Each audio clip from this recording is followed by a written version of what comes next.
നമസ്കാരം, എല്ലാവർക്കും പ്രവാസി മലയാളിയിലേക്ക് സ്വാഗതം. സൗദി അറേബ്യയിലെ സ്വദേശിവത്കരണ നടപടികൾ വീണ്ടും ചർച്ചയാവുകയാണ്.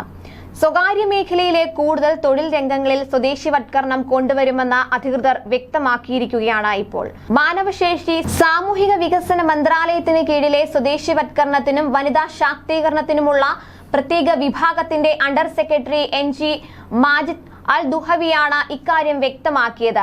പ്രോജക്ട് മാനേജ്മെന്റ്, ഭക്ഷ്യമേഖല, വിതരണ ശൃംഖലകൾ എന്നീ മേഖലകളിലെ കൂടുതൽ തൊഴിലുകൾ സ്വദേശികൾക്കായി മാറ്റിവയ്ക്കും.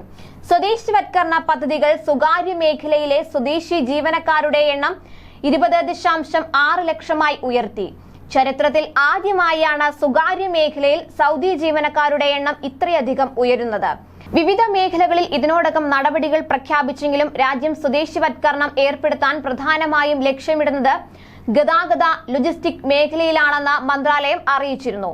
ഈ അടിസ്ഥാന ലക്ഷ്യത്തിൽ കേന്ദ്രീകരിച്ചുള്ള പ്രവർത്തനങ്ങൾ നടന്നുവരികയാണ്. ഈ വർഷത്തിൽ ഇതിനകം ഈ മേഖലയിലെ 10,000 തൊഴിലവസരങ്ങളാണ് സ്വദേശികൾക്ക് മാത്രമാക്കിയിട്ടുള്ളത്. കഴിഞ്ഞ ദിവസം 6 മേഖലകളിൽ കൂടി നടപടികൾ വ്യാപിപ്പിക്കുമെന്ന് സൗദി അറിയിച്ചിരുന്നു. 7ഓളം സെയിൽസ് ഔട്ട്ലെറ്റുകൾ, വാഹനങ്ങളുടെ periodic inspection, postal and parcel service, customer service, aviation, optics മേഖലകളിലാണ് സ്വദേശിവത്കരണം നടപ്പാക്കാൻ ഉദ്ദേശിക്കുന്നത്. ഒപ്റ്റിക്സ് മേഖലയിൽ 50%, കസ്റ്റമർ സർവീസ് തസ്തികകളിൽ 100% സ്വദേശികളെ നിയമിക്കും. ടെക്നിക്കൽ പീരിയോഡിക്കൽസ് മേഖലയിൽ 2 ഘട്ടങ്ങളിലായി 100%, പോസ്റ്റൽ ആൻഡ് പാഴ്സൽ മേഖലയിൽ 70%മാണ് അനുപാതം. 33,000 സ്വദേശികൾക്ക് തൊഴിൽ ലഭ്യമാക്കാനാണ് പുതിയ പ്രഖ്യാപനത്തിലൂടെ സൗദി ലക്ഷ്യമിടുന്നത്. സൗദി മാനവ വിഭവശേഷി സാമൂഹിക വികസന വകുപ്പ് മന്ത്രി അഹമ്മദ് സുലൈമാൻ അൽ റാജിഹിയാണ് ഇത് സംബന്ധിച്ച പ്രഖ്യാപനം നടത്തിയത്. സ്വദേശിവത്കരണ പദ്ധതികളിലൂടെ സ്വകാര്യ മേഖലയിലെ വനിതാ പങ്കാളിത്തം 35%മായി ഉയർന്നിട്ടുണ്ട്.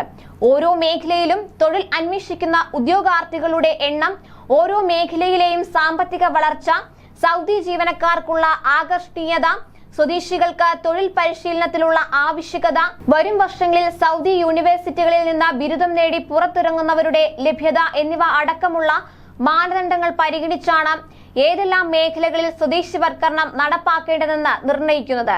ഇക്കാര്യത്തിൽ ഓരോ മേഖലയുടെയും പ്രവർത്തനത്തിന് മേൽനോട്ടം വഹിക്കുന്ന സർക്കാർ വകുപ്പുകളുമായും സ്വകാര്യ മേഖലയുമായും ഏകോപനം നടത്തുന്നു.